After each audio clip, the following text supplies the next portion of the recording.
প্রিয় প্রিয় চাকরি প্রত্যাশী ভাইরা, আপনারা অনেক দিন যাবৎ বাংলাদেশ বিমান বাহিনীতে বেসামরিক পদে নিয়োগ বিজ্ঞপ্তির জন্য অপেক্ষা করছেন। এটা বিগত 2 বছর যাবৎ আসে নাই বিভিন্ন সমস্যার কারণে। যাই হোক, বহুল প্রতীক্ষিত পরে নিয়োগ বিজ্ঞপ্তিটা আসছে। আপনারা যারা চাকরি করতে আবেদন করতে চাচ্ছেন তারা একটা জিনিস মনে রাখবেন, বিমান বাহিনীতে কিন্তু ক্যাজুয়াল অস্থায়ীভাবে অনেক লোক থাকে।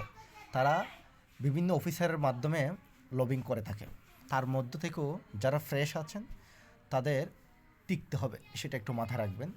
প্রতি বছরই কিন্তু সেই জিনিসটা হয়, এটা কিন্তু আমার অনেক দেখা। যাই হোক, আমি বলবো আপনার যে পদে আবেদন করবেন সে পদে একটু ভালো করে পড়ালেখা করবেন। এই চাকরিটা বিশেষ করে মৌখিক পরীক্ষাতে হয়ে যায়, ঠিক আছে? এটা আমার অনেক বছরের অভিজ্ঞতা। এই চাকরিটা বিশেষভাবে মৌখিক পরীক্ষাতে ডাকবে, আপনাকে জিজ্ঞেস করবে কি কেমন কি করেন না করেন এই সমস্ত এগুলো। আপনারা আপনাদের মতো টেকনিক খাটিয়ে অফিসারদেরকে বোঝানোর চেষ্টা করবেন যে আপনার চাকরিটা খুব বেশি প্রয়োজন।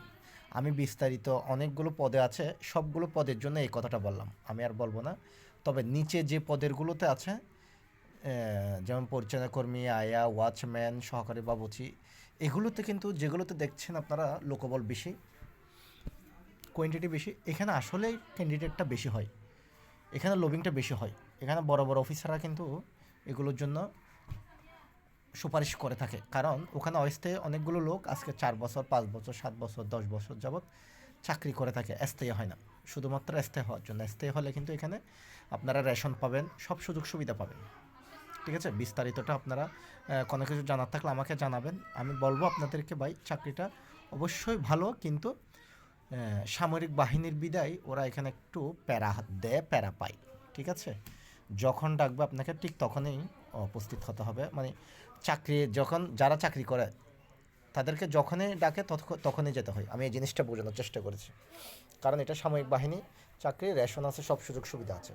অফিসারের বাইরে গিয়ে আপনি অফিসারদের সাথে আপনি বিতর্ক করতে পারবেন না, ওরা যাই বলবে তাই করতে হবে, ঠিক আছে?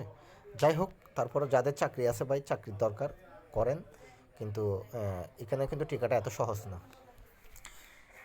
সবার জন্য শুভকামনা রইল। তারপরে বিস্তারিত কোনো কিছু জানার থাকলে অবশ্যই জানাবেন কমেন্ট বক্সে, আমি চেষ্টা করব আপনাদেরকে সহযোগিতা করার জন্য। এটা কিন্তু অনলাইনে আবেদন, আপনারা দ্রুত সময়ের মধ্যে অনলাইনে করে ফেলবেন। ধন্যবাদ।